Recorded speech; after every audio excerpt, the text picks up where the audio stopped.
Hello, my name is Christopher Zankechi, and I'm here today with my colleague Cesar Tala.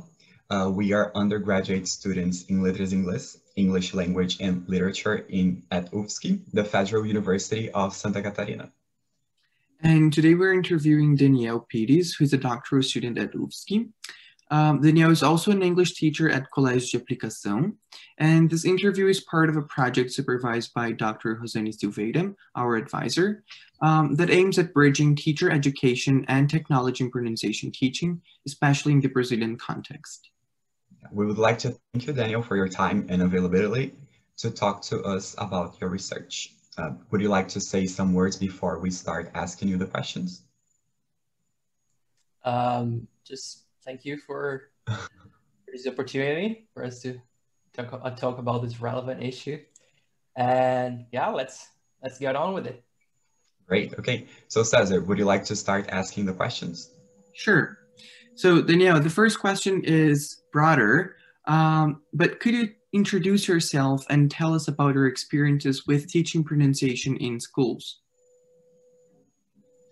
Sure. So I'm Daniel. I work at Colégio de Aplicação at UFSC. So it's a school that's part of UFSC. So we have a lot of people connected in terms of research, and we have student teachers there too doing their internships.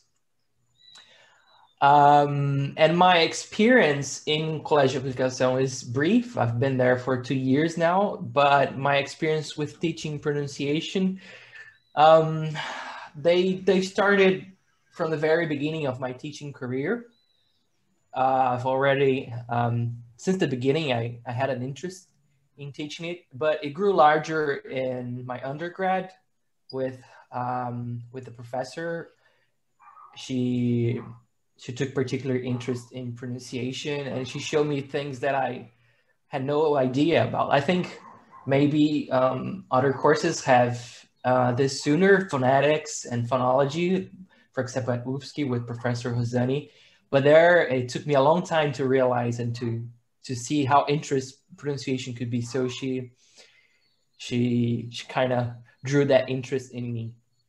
So that's where I started focusing. Her name is Eliane from Universidade Estadual de Maringá. So that's where I started, and focusing more on my experiences. I think we're going to talk more about it later. But first of all, it's hard to have a lot of experiences with teaching pronunciation in school because we usually don't have a lot of time for teaching pronunciation. But I tried it, and I tried to save some time for that. And generally speaking, they've been really, really interesting because students are motivated and they have a spark in their eyes when we start to deal with pronunciation. It's something, it sounds a little more challenging for them. And it feels like it was for me when I was first learning in undergrad school to distinguish sounds and to be able to understand different varieties of English. So when students at high school or elementary school get this first contact, they tend to find it very interesting. That's great. That's it, nice. in a summary. Great. Okay. Can you share with us what your doctoral research is about? Yep, sure. So I can read the title, maybe gives you an idea. So it's called The Effects of the Use of an ASR-based Application on the Speech Intelligibility of English. So I'm going to use an application called ELSA Speak.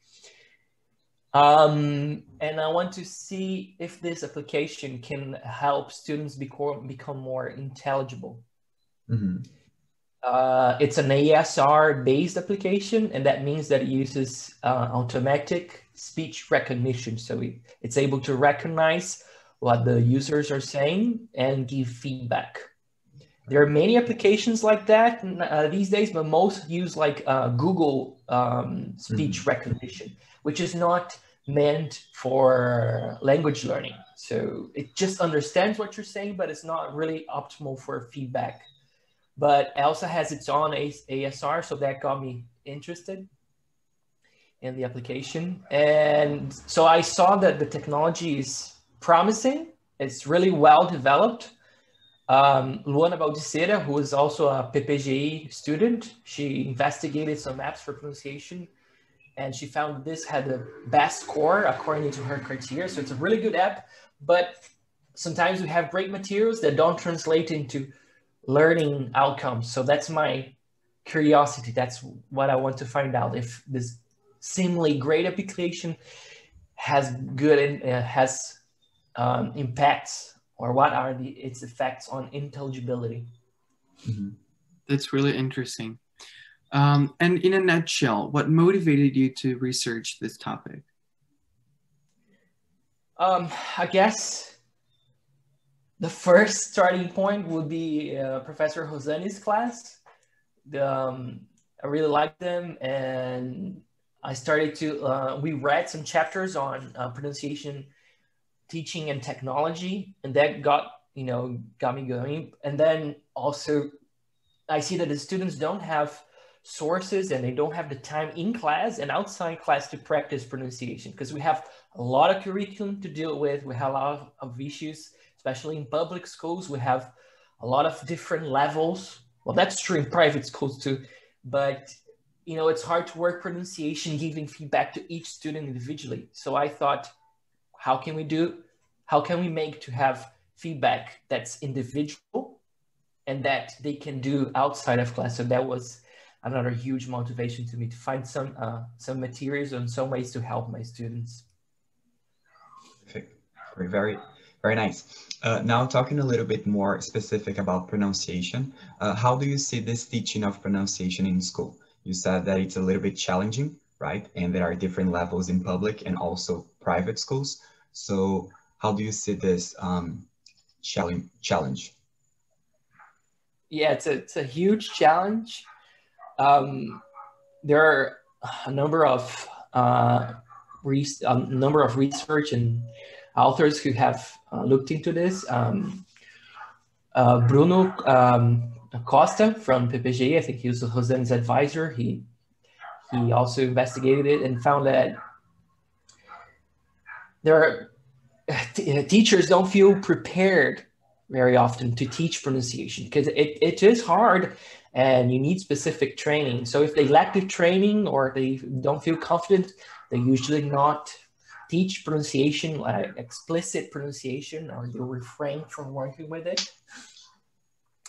So that's one of the factors that maybe hinders teaching pronunciation in school. And the second one is time, as I mentioned before. So we have time constraints.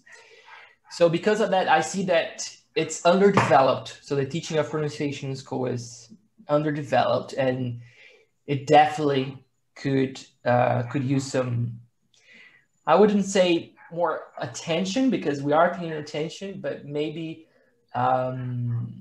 we could help students in other ways than what we're doing now. We're using time in class for a lot of important things, but how can we use time outside class maybe to help pronunciation? Mm-hmm. So you mentioned these more of a structural challenges like teacher or even the time, but how do students receive pronunciation classes? That's a great question. So in my experience, maybe it's not shared by by everyone, but in my experience, it's 90% positive. Very few students don't like it. Even those who have 90% of students like it, I'm sorry. Oh, okay. So just 10% are like, I don't really dig it. But this is, of course, the sources are from the top of my head, but that's the feedback I get, They ask for more. Even if they have a hard time with pronunciation, or if they've never had any type of explicit or even implicit pronunciation work, they really like it. And I think, generally speaking, students are okay with getting explicit feedback. That's my experience, of course. And I know that Rod Ellis has some research on it that explicit feedback is usually well received. There are other, this is a big topic, but usually when we give them feedback, if they're happy to know that they're mispronouncing things, you know, they say, "Thank you, teacher." "Oh, really? I've been saying this wrong my whole life." They have a laugh at it and they take it easy, of course, if you have the right environment. So they receive it really well. And yeah, that's the gist of it in my experience. Right, that's good. And what about the model? You said that when you're teaching English, of course, there are different accents and variation. So do you have one specific model that you like to use in your classes? So maybe this question relates to the previous one. If you want to have a good time or an environment that's friendly, you should not really stick to a pronunciation model in terms of native speakers or American English or British English. It should be something that targets intelligibility, in my opinion. A lot of other researchers think this way nowadays, because when we focus too much on things that are not yet under their their development zone, it becomes frustrating. For example, if we focus too much on the TH sounds, so it's hard for them to realize how that's relevant and how to do that. Although on the other hand, stress, word stress and vowel sounds seem to be easier to work and they accept it better. So if we focus more on intelligibility, and that shows in my research that I adhere to that, I think we have a better way than focusing on a model for accent or variation. But it's very interesting also to work with accents. They're attracted to that, the British variants on Australian, Indian, South African, Jamaican. I've worked with these varieties with videos and movies, and that's really cool. They realize that English is not one single thing, as spoken by Americans or by British. It's a huge language. Yeah, that's super interesting that you take this approach. And you mentioned several challenges that there are surrounding teaching pronunciation. And what about the benefits? That's a hard one, because sometimes I don't feel it's up to me to tell the benefits. I think we much rely on the students reaping those benefits. So if they, after this pronunciation class, if they feel more confident, I think that's one of the big things. If they feel more confident to speak, because of the amount of curriculum we have to work with, sometimes we have little space for pronunciation and communication practice. But if because of my pronunciation instruction, they feel more confident and they're able to communicate, maybe here, for example, in Florianopolis, if they're able to go somewhere else or to receive someone who doesn't speak Portuguese, that's a great benefit. Okay, just going back a little bit to the previous questions, you said that in researches, we're more worried about if we're able to comprehend each other. So do you think that students also feel this way, or that they tend to have this idea that they should try to achieve a native speaker accent? That's a great question, Christopher. Again, hard to say because we should rely on research for that. And I think there's quite a lot of research on students' perceptions. But in my experience and from what I've read, the baseline is they still believe on native speakers. So they think they should speak like mostly North American, US citizens or British or Commonwealth citizens. So that's the idea they have in mind. And their parents seem to think that way too. So we have to build that idea with them. So we have to show them the reality of the world, which is one in which English is a lingua franca. It's an international language, so you're highly likely to speak to other people. And then I do this by telling them about my experiences, and sometimes I've had video chats, for example, with a friend from Argentina, a friend with Germany, using technology. So they realize, but he doesn't speak English as a first language. Yeah, and I don't speak German, so that's the only language we have to communicate, and he's my good friend.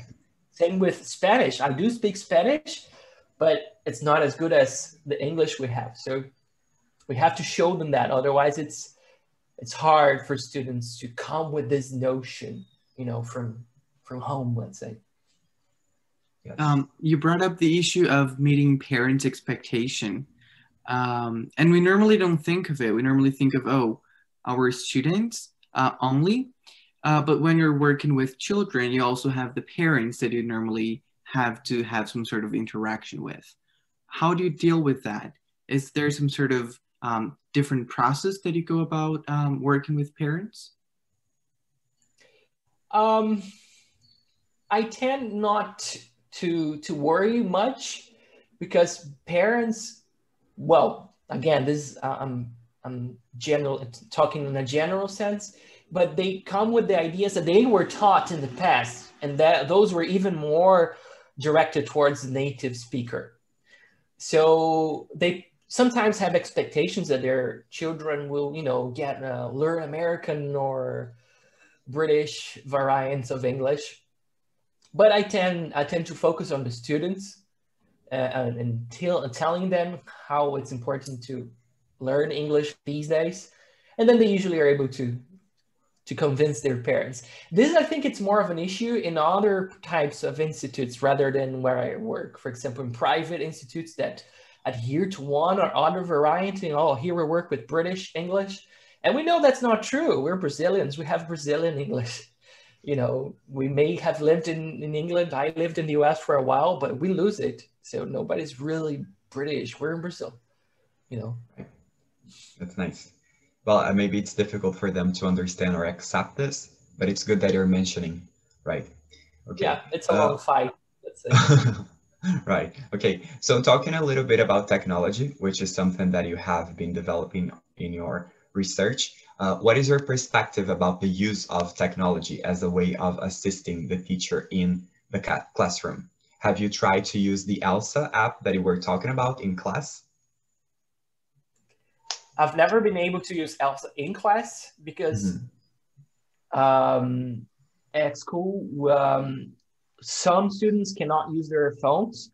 Right. Nowadays, from 6th to 9th grade of elementary school. The high school can do it, and I tried using other resources, but also you have to install. So, you know, it's better as let's say, off-class situation. And this, I've used it, and it's been interesting. But now I'm going to find out more in a more adequate way with my research. But thinking of technology, think about your question as a way to assist teachers.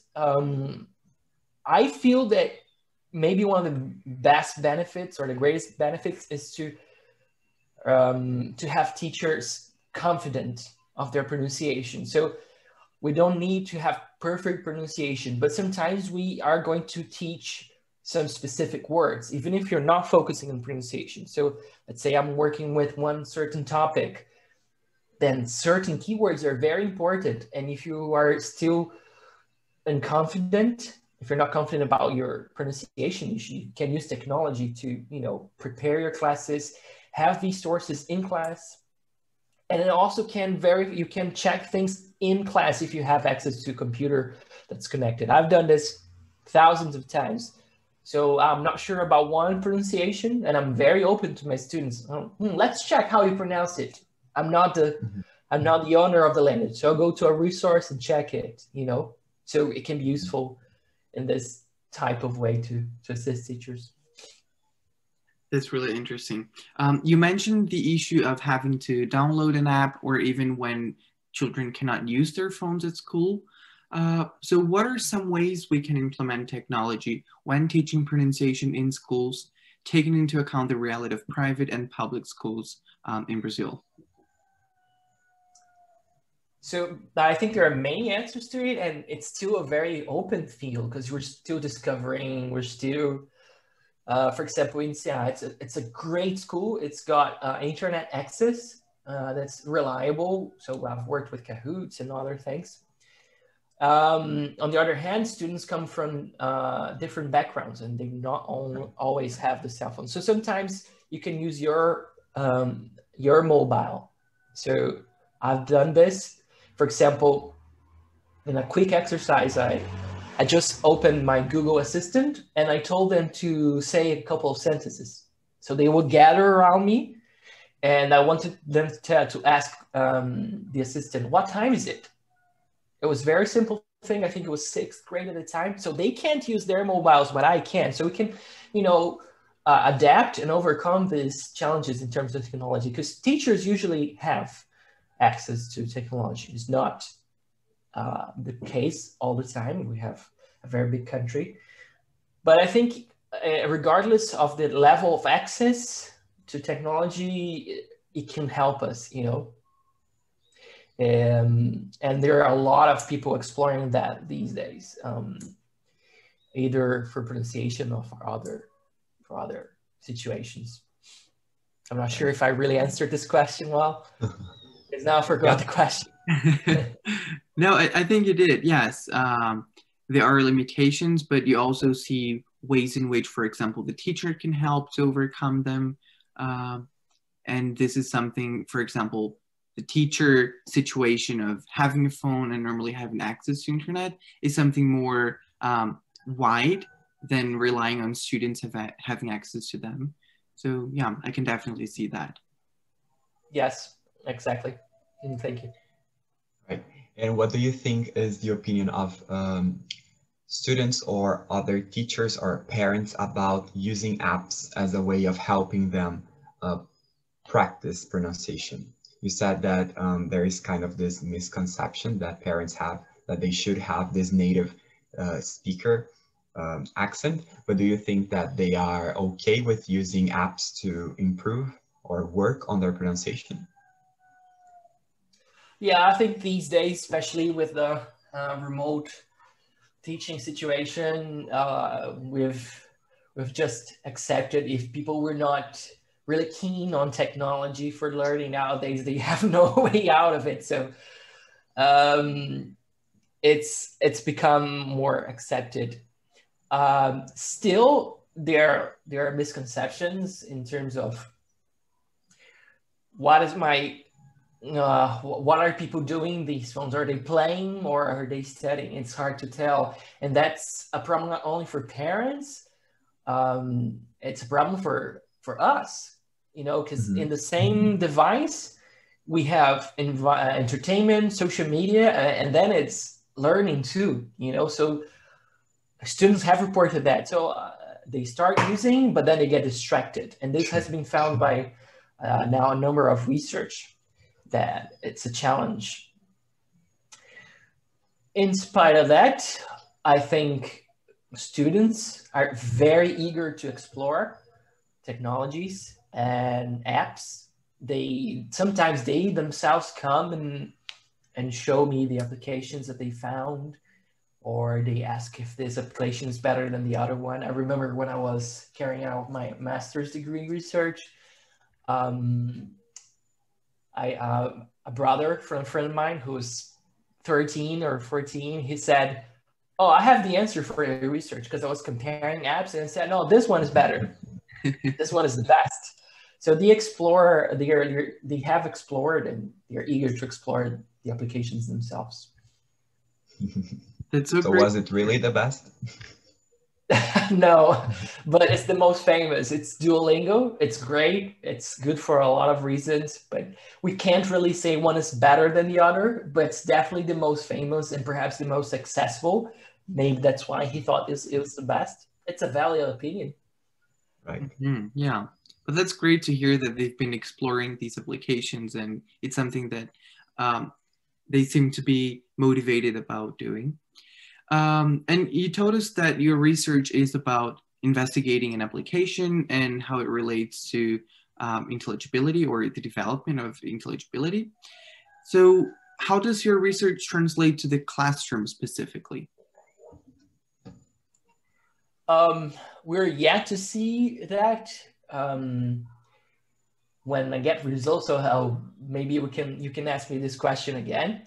But what I expect is that we find out whether this type of learning, and one interesting aspect about my research is that they're going to, I'm going to have 3 groups. So a control group that has, that doesn't use the application, 2 experimental groups, one that uses the app with my assistance. So I'm going to help them,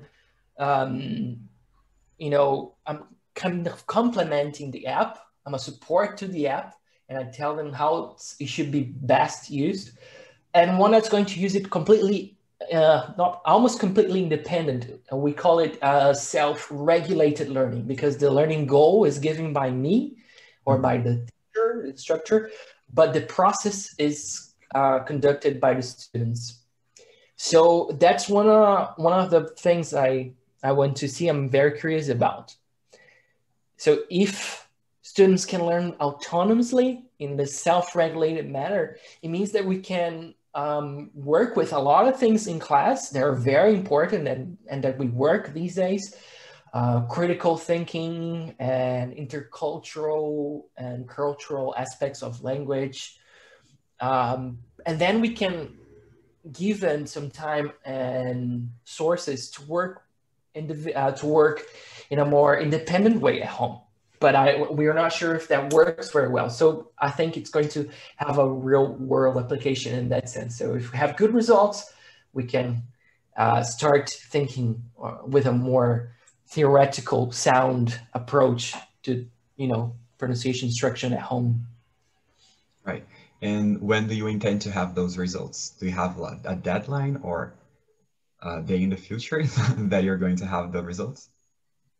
So my deadline is August of 2022. Right. I think that will be the day I'll be done, because again, it's research. It's never really finished. If you keep on working, you can go on. So, but I'll have to finish eventually. I think it's not a lot of time, but I think I can make do by next year. And I know that a lot of friends, and myself included, and teachers are curious for the results. It's hard research. It's not. Some parts of it are really hard to me to control. It's not a very controlled research because it works with students working at home. But I know that a lot of people are curious for the results because they want to explore this and they want to have them try this out with their students. Yeah, I'm one of them. Start with us whenever it's ready. Yes, please. I'll invite you for the defense. Great. And to end the interview, what advices can you offer to the teachers who are interested in using pronunciation apps in the classroom, and also to learners who enjoy using pronunciation apps more autonomously? That's a great question. So for teachers, the first advice I have is explore the apps. Use them yourselves, and there are so many options these days that you have to find the one that best suits your needs. You don't need to use the whole app. Let's say you're working with one topic, and then you find one app that has that particular topic, and it's free, and it doesn't need internet connection at home. So it really suits different contexts. Luana Baldicera has talked about that in more depth in her master's degree work, so you can check it out. It's Luana Baldicera. So look at the varieties and think of your context. If your students don't have a lot of access to internet at home, you can ask them to bring the mobiles, download the whole app, and then they can work at home. It works in a variety of contexts. And the second advice for teachers, I'd say, is go explore them with your class and don't be afraid to fail, because you'll fail eventually with technologies. You know, it's a losing game sometimes, and it's happened to me. But you can't be afraid if you want to reap the benefits one day. you'll go wrong, but then eventually you get right. And for students, it's hard for students. If they're young, it's hard then to have the critical mindset to, really figure out what's good or not in the application. So they should rely on teachers too. But for older students, I'd say you should invest a little bit if you have the money. Go in and pick up an application that is reliable, that's based on research and that's developed with teachers. I can say that ELSA, it's a great application in that sense. So if you really want to use an app and have good results with it, go for that. Of course, we have free apps that are great, but they have a ceiling, let's say. So they help you to a certain level, and then Duolingo is a great example. It's such a great app. For example, if you want to learn a non-languages or language that you have very little experience with, but if you're already an intermediate advanced learner, it's not optimal. So then if you have the possibility, invest some money, because courses cost money too. And of course, take classes with the applications too. They are not a solution, they are a support. Great. Thank you. That was really enlightening. Cesar, do you have other questions you'd like to ask? No, I'm good on my end. Nice. Okay. So thanks again, Daniel. It was really nice to have you here today. I hope that we can share your results in the future. And thank you so much. All right. No, it was really nice. Okay. Have a good one. And hopefully we'll meet in events about pronunciation when they're back, or maybe online too. Yes, for sure. Thank you. That's it.